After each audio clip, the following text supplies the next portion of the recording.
the Senate confirmed Robert F. Kennedy Jr. to head the Department of Health and Human Services. Despite being the son of Robert F. Kennedy, the nephew of President Kennedy, as well as the nephew of Lion of the Senate, Teddy Kennedy, despite all that, every single Democrat voted against Robert Kennedy. The final count coming in at 52 to 48, entirely along party lines, except for Mitch McConnell, a polio victim as a child. Mitch McConnell was the sole Republican voting against Bobby Kennedy. McConnell, in his dotage, is not giving Trump a rubber stamp. Of course not. Now it doesn't matter. He's not in charge of the Republican Party. McConnell also voted against Pete Hegseth for Secretary of Defense. We could have used your conscience last year when you were the minority leader of the Senate, and back when you were the majority leader of the Senate and you blocked Merrick Garland from becoming Antonin Scalia's replacement on the Supreme Court. But in casting his vote against Kennedy, Mitch McConnell said, quote, individuals, parents, and families have a right to push for a healthier nation and demand the best possible scientific guidance on preventing and treating illness. But a record of trafficking and dangerous conspiracy theories and eroding trust in public health institutions does not entitle Mr. Kennedy to lead these important efforts. Too little, too late, Mitch. The Senate Judiciary Committee sent Trump's FBI pick, Kash Patel, to the floor for a full Senate vote. Again, this was along party lines. It was 12-2. Ranking Democrat on that committee, Dick Durbin, said he had reason to believe Kash Patel perjured himself during confirmation hearings when he denied playing any role in Trump's current purge of FBI agents who participated in the prosecution of nearly 1,500 January 6ers. Kash Patel, and it looks like he's going to be the head of the FBI. In the past, he has referred to the January 6ers as political prisoners, and he referred to the FBI as gangsters. In the past year, Kash Patel has taken to social media endorsing QAnon theories while putting his name to COVID vaccine detox pills that will cleanse your body of the vaccine. This is the head of the FBI, who should be prosecuting people who sell COVID vaccine detox pills. The New York Times reporting that the State Department has suspended a $400 million purchase of armored vehicles made to Tesla. They were going to purchase $400 million worth of armored vehicles that were made by Tesla.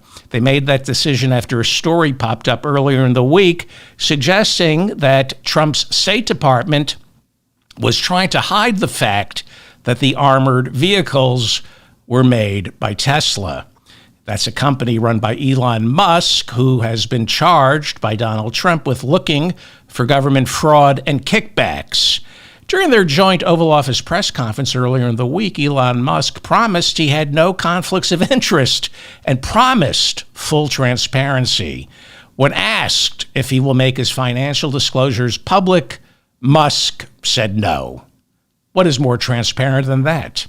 The New York Times reporting Elon Musk has secured $13 billion worth of government contracts that we know of since 2020. Contracts with NASA and the Defense Department. And yet, he hasn't passed an FBI background check due to his refusal, his failure to discuss conversations with world leaders like Vladimir Putin and Xi of China. Israel won't give him security clearance either, but he's taken control of our bureaucracy. Border czar and homunculus Tom Homan met once again with New York City Mayor Eric Adams on Thursday. The meeting took place fewer than 48 hours after Trump's Department of Justice dropped its prosecution, charging Mayor Adams with accepting bribes from the government of Turkey and, of course, violating campaign finance law. Under Attorney General Pam Bottle Blonde Bondi, the Justice Department has officially dropped its policy of not discussing its prosecutions with the president. Now, that used to be the policy until Pam Bottle Blonde Bondi came along. The Justice Department maintained its appearance of independence with a policy that said the FBI and the Attorney General will not discuss the business of the Justice Department. That goes back to Watergate. It has been official policy for the FBI and lawyers in the Justice Department to never discuss who or when to investigate or prosecute. That policy has now been scrubbed because with Pam Bottle Blonde Bondi, justice is no longer blind, it's blonde. Isn't she blonde? The decision to drop this prosecution of Mayor Adams was supposedly made by Emil Bove, the acting Deputy Attorney General. Now, Bove, before taking this position as acting Deputy Attorney General, served as one of Trump's attorneys in that Manhattan hush money trial, which Bove lost, thereby making his client, Donald Trump, the first president ever to be a convicted felon. In Emil Bove's memo ending the prosecution of Eric Adams, acting Deputy Attorney General Emil Bove literally cited Adams' willingness to assist ICE in rounding up migrants in New York City. This is in blatant disregard of the law, as if that matters. Emil Bove wrote in his memo, basically, we've dropped the prosecution in exchange for Mayor Eric Adams assisting ICE.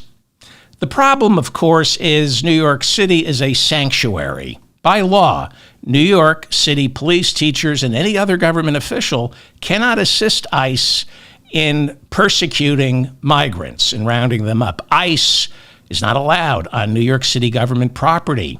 Government officials like police and teachers are forbidden from asking what anyone's immigration status is. The Supreme Court, by the way, has also ruled that the federal government is forbidden from commandeering local government officials, like the police, to enforce federal laws. This after gun manufacturers sued the government over the Brady Bill. The Brady Bill called on local police to conduct background checks. So the gun manufacturers took it all the way to the Supreme Court, which ruled that if the federal government wants background checks performed on gun buyers, then the federal government must perform those background checks. The federal government, thanks to the 10th Amendment, can't commandeer local officials into doing the work of the federal government. ICE cannot force a city to help them perform their Gestapo-like duties. It's the Gestapo. Abolish ICE. Mayor Adams here in New York City is unpopular, and he is not going to convince the New York City Council to change our city's status as a sanctuary for migrants. It happens to be something we are proud of. So after his first meeting with homunculus border czar Tom Homan, this was back in December, Mayor Adams intimated, I might be able to change the city's policy regarding sanctuary status by issuing some executive orders. No, you can't. You can't. And if you do issue those executive orders, they'll go the way of all of Donald Trump's executive orders. They will not hold up in court. Well, there was a mini revolt inside the Lower Manhattan U.S. District Prosecutor's Office. The Lower Manhattan U.S. Prosecutor's Office is the premier prosecutor's office in the entire Justice Department. It's where you prosecute Wall Street. It's the best are assigned to that office. After Emil Bove, Deputy Attorney General, acting Deputy Attorney General, Trump's lawyer who lost the Manhattan hush money case, after Emil Bove ordered that office to drop the prosecution of Mayor Adams. Rather than drop the charges, the U.S. attorney who was trying Mayor Adams, she resigned along with two other lawyers who were assigned the case after she quit. This is kind of like the Saturday Night Massacre with Elliot Richardson, Archibald Cox, not as important, but rather than drop the charges as ordered, interim U.S. Attorney for the Southern District of New York, Danielle Sassoon, Danielle Sassoon was the interim U.S. Attorney for the Southern District of New York, Danielle Sassoon. She resigned in protest and fired off an angry letter to our Attorney General, Pam Bottle Blonde Bondi, who is way out of her league. Pam Bottle Blonde Bondi is a hick lawyer from Florida, and she is way out of her league going up against Danielle Sassoon. I can assure you. Read her memo. Read her resignation letter. Emil Bove is out of his league going up against Danielle Sassoon. In her letter to the Attorney General, Danielle Sassoon accused Emil Bove's order of being illegal. She said it was based entirely on coercing immigration enforcement out of the mayor. And it was based entirely on politics, not on any evidence or legal merits in the case. Her statement was confirmed by a New York City legal task force in Manhattan that has been assisting the federal government, the prosecutor's office, in the prosecution of Mayor Adams. In her resignation letter, Danielle Sassoon charged Emil Bove with breaking the law by openly negotiating with Mayor Adams, literally making an offer to drop the prosecution if Mayor Adams agreed to enforce Trump's immigration policy, which, by the way, is not only against federal law, it's a violation of New York City law. It's a federal and a state crime. You don't need to be a lawyer to know this is illegal.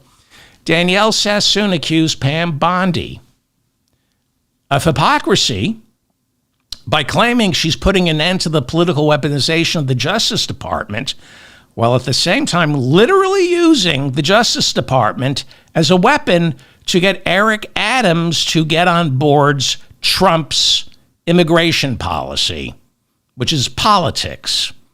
She wrote that if a criminal prosecution cannot be used to punish political activity, likewise, it cannot be used to induce or coerce political activity.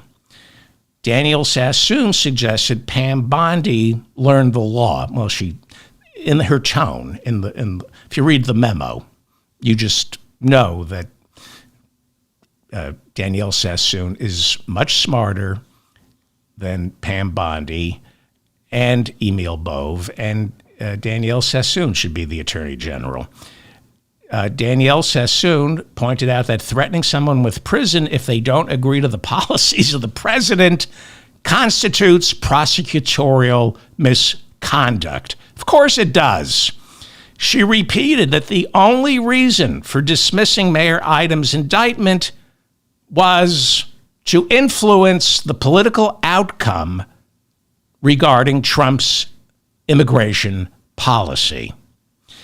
In her letter, Danielle Sassoon said instead of dropping the case against Mayor Adams, she is suggesting the Justice Department should be charging Mayor Adams with superseding indictments.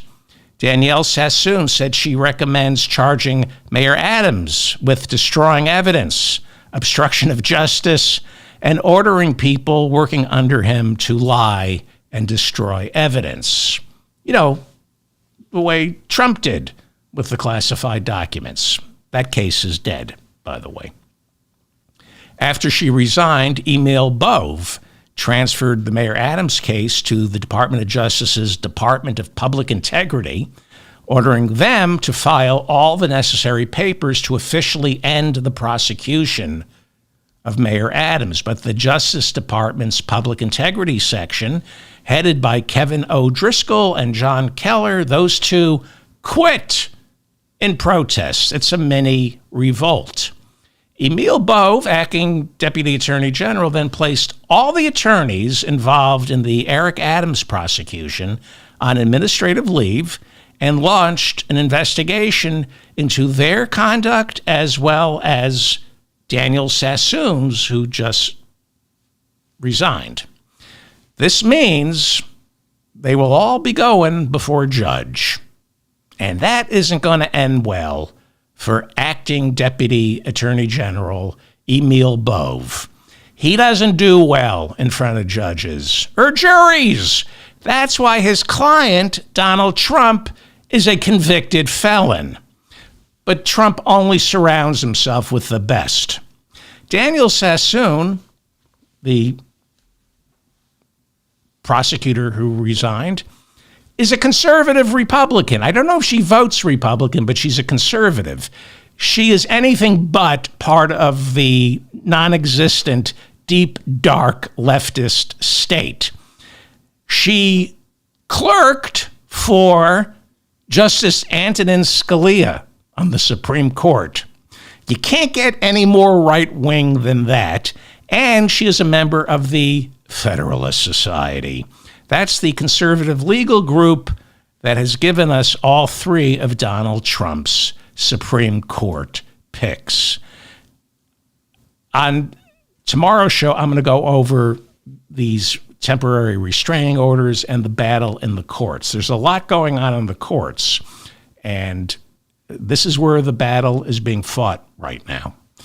And it's a little difficult to understand, so I will try to help you and me sort it all out. It's not, when you look at the lawsuits, it's not so chaotic. There's a method to fighting this madness. Like I said earlier, the Justice Department has changed its official policy of no longer discussing future or ongoing prosecutions with the president. So it should come as no surprise that the Daily Beast is reporting that the Justice Department officially closed its investigation into World Wrestling Entertainment's Vince McMahon, Donald Trump's good friend, Vince McMahon. Linda McMahon, Vince's wife, served in Trump's first cabinet as Secretary of the Small Business Administration. And Senate confirmations begin this week for her pick as Trump's Secretary of Education. Secretary of Education, because that's who you want, making sure our kids get their test scores up. The woman behind WrestleMania. Vince and Linda ran WWE for decades and are now being sued for subjecting children, the ring boys as they're called, to a known child predator who then proceeded to do what child predators do. The couple also donated roughly $20 million to Trump's presidential campaigns. And when Trump was allowed to run a charity, he's no longer allowed to run a charity, but when he was allowed to run a charity, they donated millions to his charities as well. And we know all the money went to those charities. Oh, no, they didn't. That's right. In 2019, Trump settled a civil lawsuit filed by New York State Attorney General Letitia James, agreeing to pay millions in fines and dismantle the Trump Family Charitable Foundation. There was a Trump Family Charitable Foundation. Anyway, back to the McMahons. Several WWE employees have accused Vince McMahon of sexual assault, and some of those lawsuits are still in litigation. I've read some of the complaints. They're obscene. I mean, I won't even... some of the complaints are so grotesque. I mean, the scatologically grotesque. Last month, Vincent McMahon paid a $1.7 million fine leveled against him by the Securities Exchange Commission for hiding from WWE stockholders the fact that the company paid out $10 million to silence two women who had accused Vince McMahon of sexual assault. Vince and Linda McMahon built WWE over several decades. They then separated in November. That's according to the Daily Beast. This is the Mop-Up. I'm David Feldman in New York City. Thank you so much for finding me. Please hit the like button so I remain in your feed. And subscribe to this channel. Hit the notifications bell. I read all your comments, so leave a comment. If you have any corrections, leave a comment. CPAC chair Matt Schlapp is once again accused of sexually assaulting another man. That's according to the Reset's Yashir Ali. 7 witnesses tell the Reset that Matt Schlapp, the head of CPAC, accosted a man inside a Virginia bar Saturday night. Witnesses said Schlapp hovered around a group of gay men who politely asked Matt Schlapp to leave them alone. The man, who witnesses said was assaulted and is straight, he told the Reset, quote, "Every time I looked around, whether we were on the dance floor, at the bar, or back at the table talking to people, every time I turned around, this guy was right there, 1 foot behind me, and I was just not comfortable with this." Witnesses said after the man asked Matt Schlapp, the head of CPAC, to leave, Matt Schlapp grabbed the man by the genitals, squeezed tightly while staring him directly in the eyes. Management asked Matt Schlapp, the head of CPAC, to leave, and Matt Schlapp, the head of CPAC, refused. CPAC is the conservative organization that holds all these big, it's part of the American Conservative Union. Viktor Orban spoke there. The fascistic president of El Salvador just spoke there. That's who Matt Schlapp is. He runs CPAC. So Reset contacted Schlapp. And according to Yasser Ali, he's the reporter over at the Reset who broke the story. At first, Matt Schlapp seemed concerned. He responded, but then he went silent. In 2023, a male Republican campaign worker accused Matt Schlapp from CPAC of, quote unquote, pounding my junk inside a car while the two men were helping out on Herschel Walker's failed run for senator in Georgia. Immediately after that accusation was made by the man filed a lawsuit, civil lawsuit. And after the man filed the civil lawsuit against Matt Schlapp, head of CPAC, several other men stepped forward claiming they too had been sexually assaulted by Matt Schlapp. In May of 2023, the treasurer of the American Conservative Union, that is CPAC, the treasurer of the American Conservative Union, CPAC, resigned. He accused Matt Schlapp of improperly using donations from CPAC in order to pay for legal fees as well as settlements stemming from sexual assault allegations against him by other men. In March of last year, CNN reported that an insurance policy taken out by CPAC ended up paying Schlapp's accuser close to $500,000 to avoid going to trial. There was a man, I think his name was Carlton Huffman. He was a Republican volunteer for Herschel Walker down in Georgia. Matt Schlapp was in Georgia to help Herschel Walker. Carlton Huffman allegedly picked up Matt Schlapp at the hotel, and Carlton Huffman accused Matt Schlapp, the head of CPAC, of pounding my junk. And he sued. And they settled, according to CNN, for $500,000. And that money came out of an insurance policy taken out by CPAC. So Matt Schlapp, the head of CPAC, was spared a humiliating cross-examination. He settled. Had it gone to trial, it would have been very embarrassing for the head of CPAC, the homophobic CPAC. It would have been very embarrassing to hear testimony from other men who, according to CNN, were willing to testify that they too had been sexually assaulted by Matt Schlapp. After the $500,000 settlement, Matt Schlapp said he had been cleared of any wrongdoing. No, you settled for $500,000. In our civil courts, that's tantamount to pleading guilty. As I explained on the last show, you don't plead guilty in civil court, you settle. You pay the fine or you settle with the person accusing you. $500,000 is not being cleared of any wrongdoing. But he played the victim. This is their wedding picture. Isn't that sweet? Mercedes and Matt getting married. Matt played the victim after the $500,000 settlement. He said, quote, "Our family was attacked." No, you were sued. Leave your family out of it. My family. Right. Accusing you of sexually assaulting another man is an attack on family values. That's what he's trying to say. Our family was attacked, especially by a left-wing media.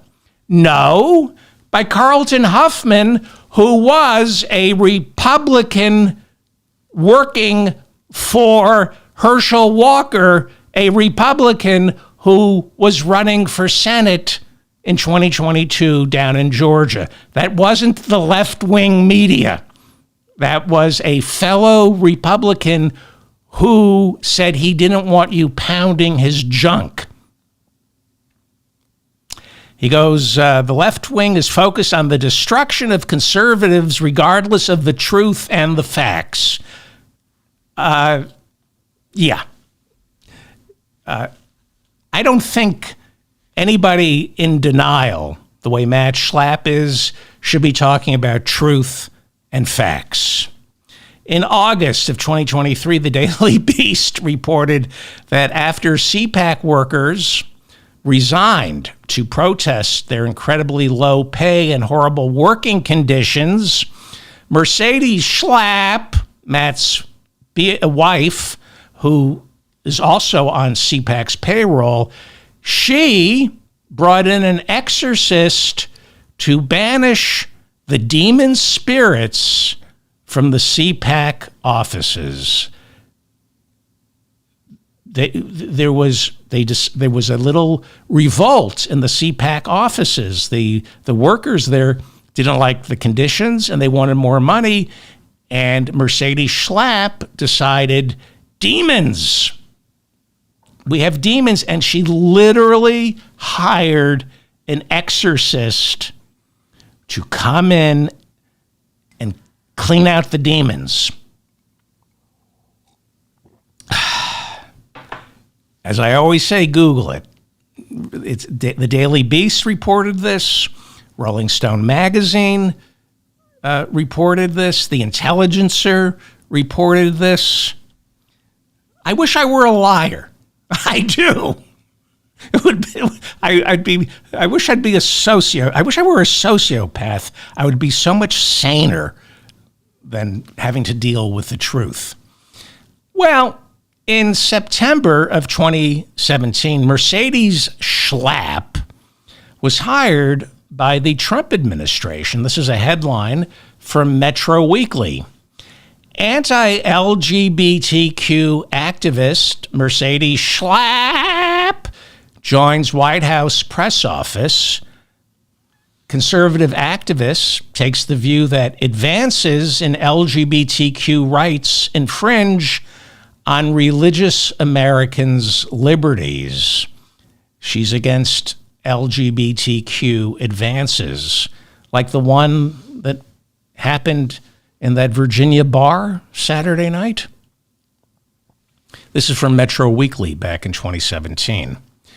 Given Mercedes Schlapp's professional background, it is not shocking to learn that Schlapp has frequently taken the conservative position, arguing against expansions of LGBTQ rights, instead preferring to paint Christians as a victimized class of people under attack by socially liberal policies. As such, she, like her husband, Matt Schlapp, has been a vocal proponent of religious freedom legislation or executive actions that would provide exemptions for people who wish to refuse goods and services to others based on the seller's personal objection to same-sex marriage or homosexuality in general.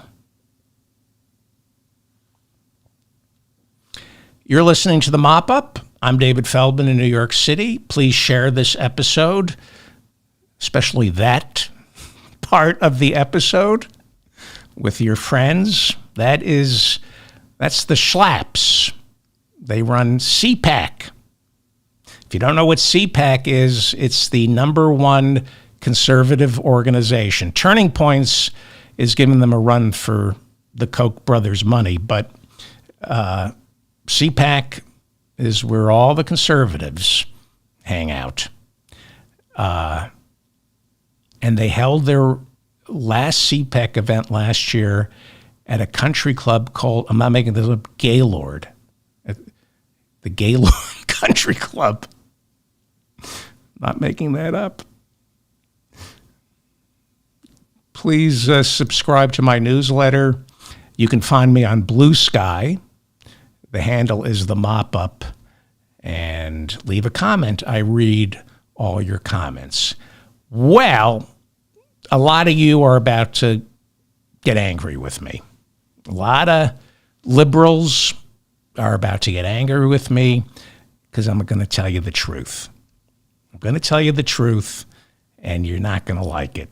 You're not going to like it. Minnesota Democratic Senator Tina Smith says she's not seeking re-election in 2026. Minnesota Governor Tim Walz, remember him? Harris's running mate. He is reportedly thinking of running for Senate now in Minnesota. Tina Smith was elected to the seat previously held by Al Franken, who resigned in 2017 amid charges of sexual impropriety. Now, Al Franken was one of my heroes. Comedically, politically, I loved Al Franken. How could I not? How could David Feldman not love Al Franken? And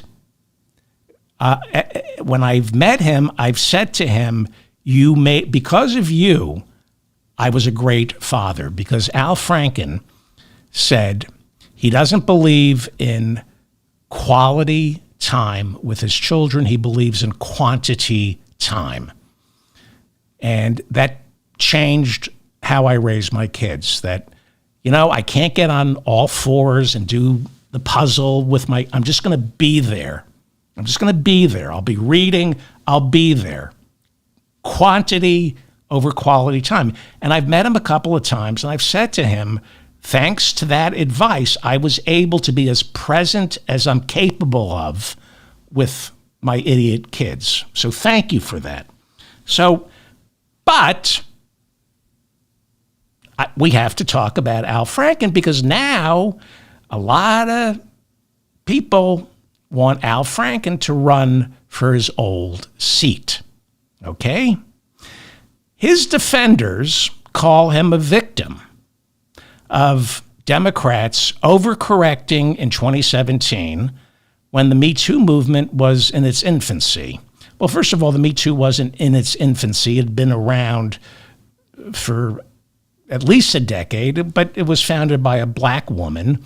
So it was in its infancy for white people in 2017. Anyway, Al's Harvard D-bag buddies told the New Yorker, in defense of Al Franken, that the Me Too movement was going through growing pains in 2017. They try to whitewash. The New Yorker last year tried to talk about how unfair the Democrats were to Al Franken. So in this New Yorker article, a lot of these Harvard D-bags circled the wagon and said, we're for the Me Too movement unless it's one of our own. No, they didn't say that, but they said, the Me Too movement was going through growing pains in 2017, and innocent men like Al Franken got swept up, were victimized by it.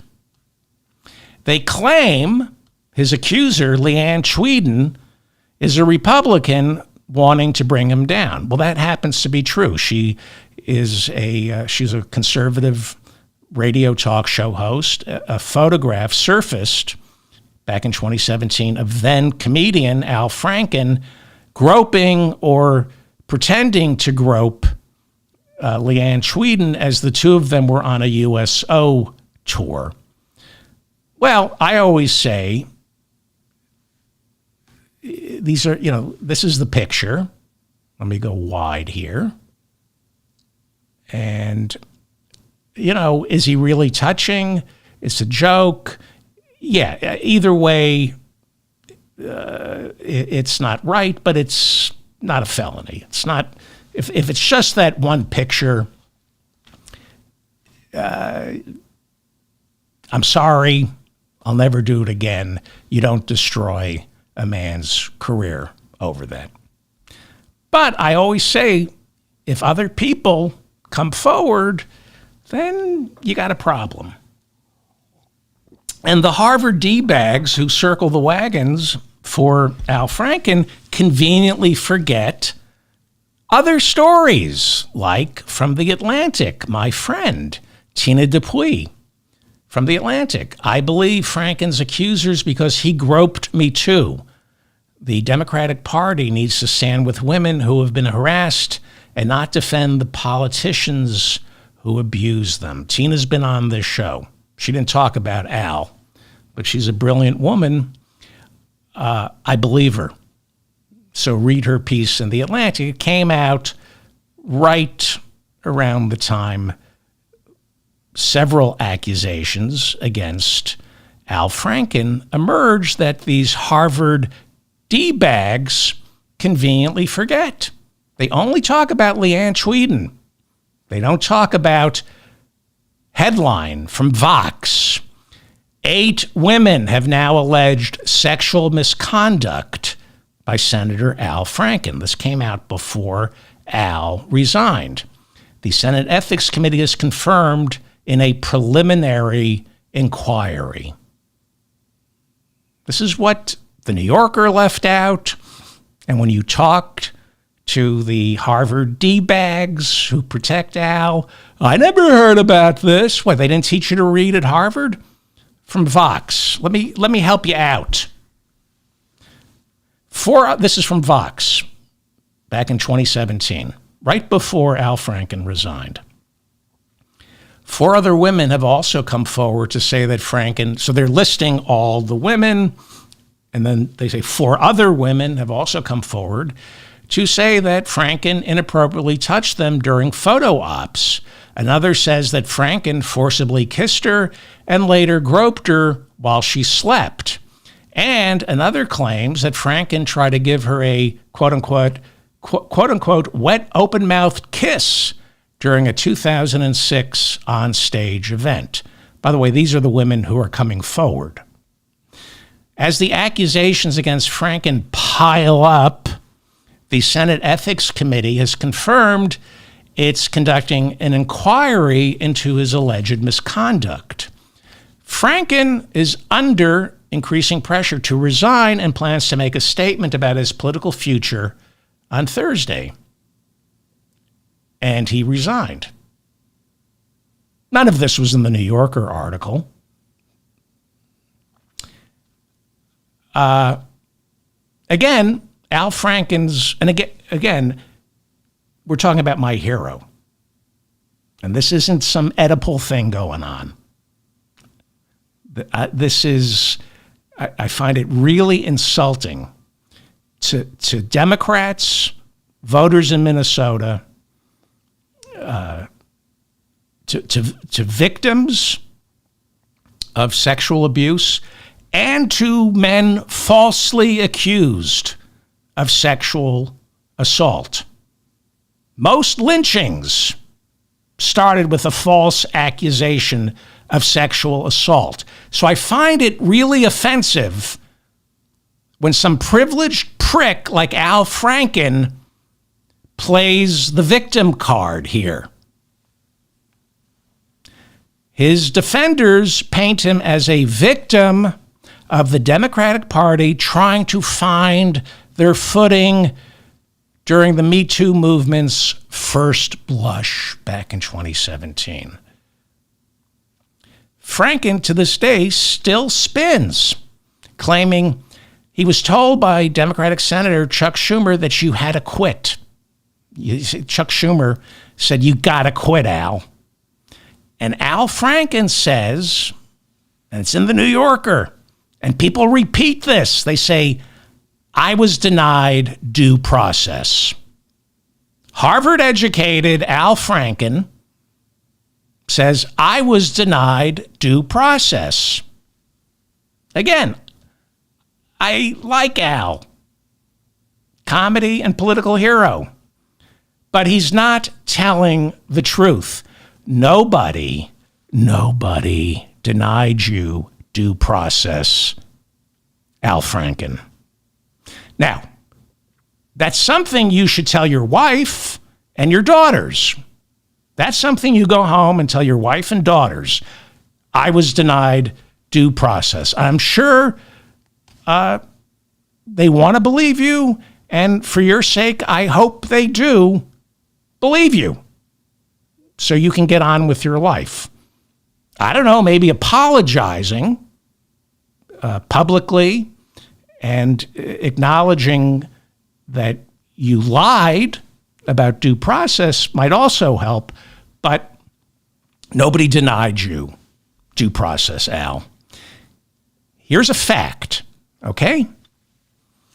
Al Franken was offered due process. Before quitting the Senate, Al Franken was offered a chance to go before the Senate Ethics Committee, but he chickened out.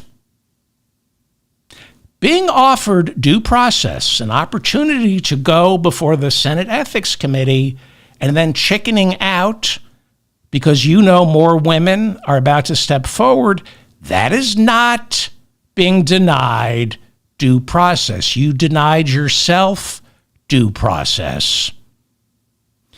And claiming you were denied due process is an insult to the millions of immigrants in this country, as well as U.S. citizens who right now are being denied due process. That's not a phrase. Due process is guaranteed by the 14th Amendment and should not be applied to handsy, sexually inappropriate comedy writers who are trying to spin their scandal. This is a fact. Al Franken was told that the ethics investigation was about to uncover more women alleging inappropriate behavior. I just showed you the article from Vox that listed 8 women in the lead up to his resignation. There were really more. I couldn't find the CNBC article that listed even more. That ethics investigation was not going to end well. It was going to be like Matt Gates's, not as bad as Matt Gates's, but, not as bad as George Santos, but bad for a Democrat. Bad for a Democrat. And Chuck Schumer said, Al, do you really want to put your family through this? We have a Democratic governor in Minnesota. You step down. We will be able to keep your seat if you step down. Had there been a Republican governor, he would have had to stay. And I think it was Tina Smith who got appointed. And now she's quitting, and now people are saying Al should get his seat back. Really. Al Franken denied himself due process. He quit the Senate, something he should have never done had he been innocent.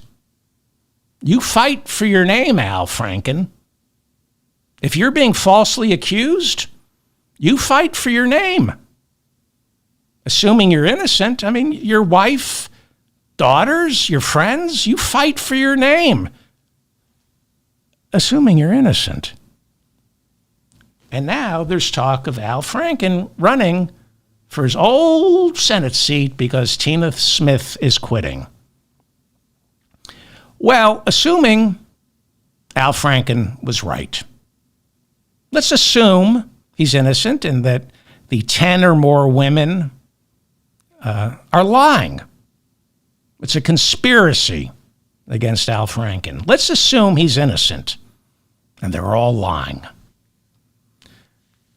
How much fighting is Al Franken going to do for the people of Minnesota if he won't even fight for his name?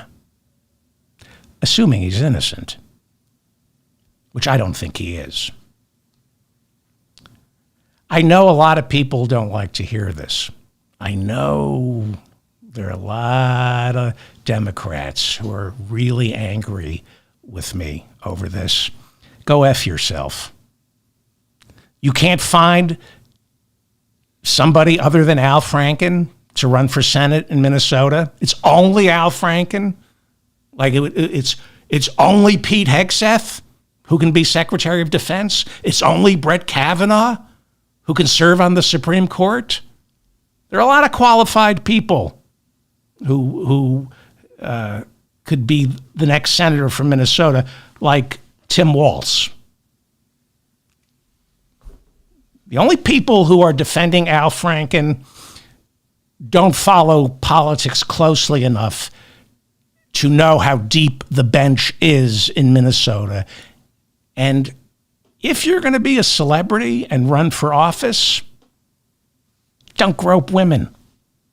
It's not a good look. Don't kiss. Don't do open mouth kisses with your constituents.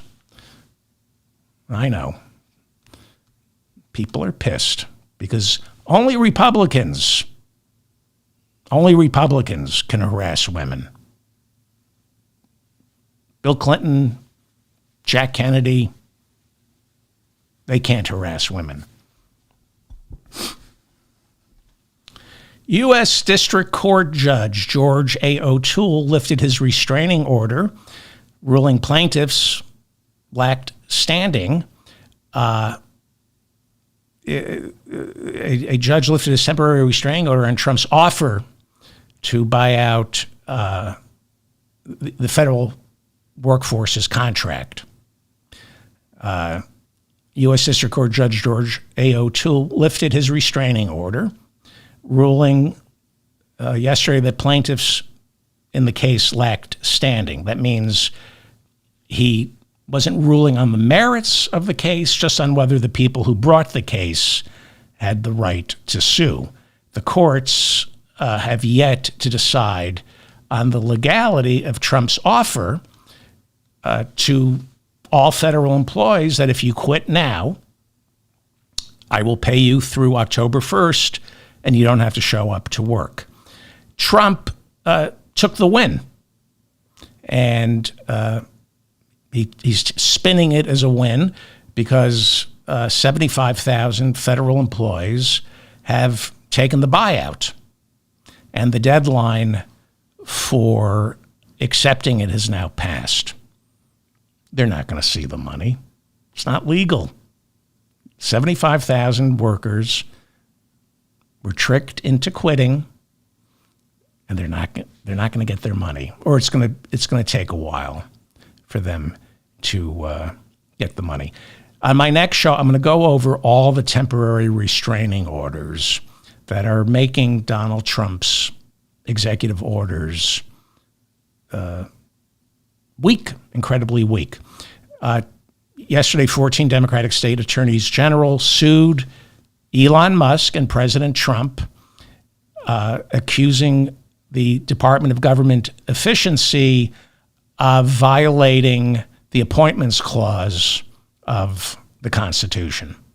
That there's nothing in the Constitution that allows for the President of the United States to supersede Article 1 and appoint a guy who decides who works for the government and who doesn't. There's just no way the courts are going to allow the Department of Government Efficiency to work this way.